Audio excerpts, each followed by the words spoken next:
Majalengka, sebuah kota kecil di kawasan Jawa Barat. Mayoritas mata pencaharian masyarakat kota Majalengka yakni bertani. Kota Majalengka, seperti kota-kota yang lain di Indonesia juga mempunyai sejarah tersendiri. Masyarakat kita merupakan masyarakat yang sangat lekat dan mempercayai sejarah terjadinya atau asal-usul suatu wilayah. Kota Majalengka pun memiliki kisahnya sendiri yang dituturkan secara turun-temurun dalam bentuk sastra lisan oleh masyarakatnya. Tuturan mengenai asal-usul wilayah ini dimaksudkan bukan hanya ditujukan agar keturunannya mengetahui ihwal mula terjadinya kota Majalengka saja, namun juga meneruskan bentuk-bentuk tradisi lainnya, terlebih hal-hal yang berkenaan dengan kepercayaan akan roh leluhur yang masih menjaga wilayah tersebut. Asal mula kota Majalengka. Dalam cerita yang berkunjung di masyarakat kota Majalengka, dikisahkan bahwa penamaan Majalengka berasal dari nama sebuah pohon yakni pohon maja. Saat itu, kota Majalengka belum bernama Majalengka. Kota Majalengka berupa sebuah kerajaan Hindu yang dipimpin oleh seorang ratu yang sangat fanatik bernama Nyi Rambut Kasih, ada pula yang menyebutnya Nyi Ambet Kasih. Dahulu, wilayah Majalengka bernama Sindangkasih. Saat ini kata Sindangkasih digunakan sebagai sebuah desa di kota Majalengka. Nyi Rambut Kasih adalah sosok seorang ratu cantik, sakti, dan bijaksana.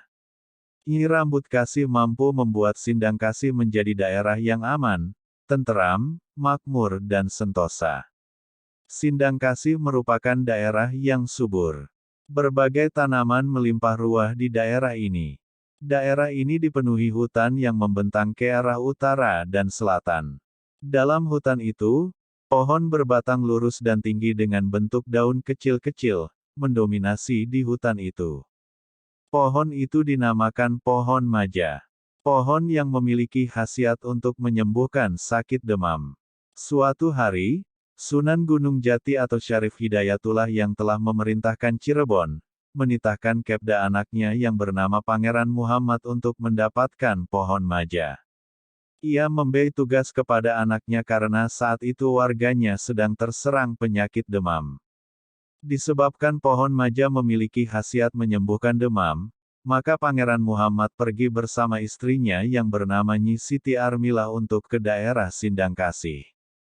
Mereka tidak hanya diberi titah mencari pohon maja, melainkan memiliki tugas untuk menyebarkan agama Islam di Sindangkasih, sebuah kerajaan Hindu yang dipimpin seorang ratu yang fanatik. Nyi Rambut Kasih sebagai seorang ratu yang sakti, mengetahui maksud kedatangan Pangeran Muhammad. Ia kemudian mengubah rupa hutan di Sindangkasih menjadi hutan pohon jati, bukan pohon maja. Melihat pohon maja yang dicarinya sudah tidak ada, Pangeran Muhammad pun berkata, "Maja langka," yang berarti pohon maja tidak ada.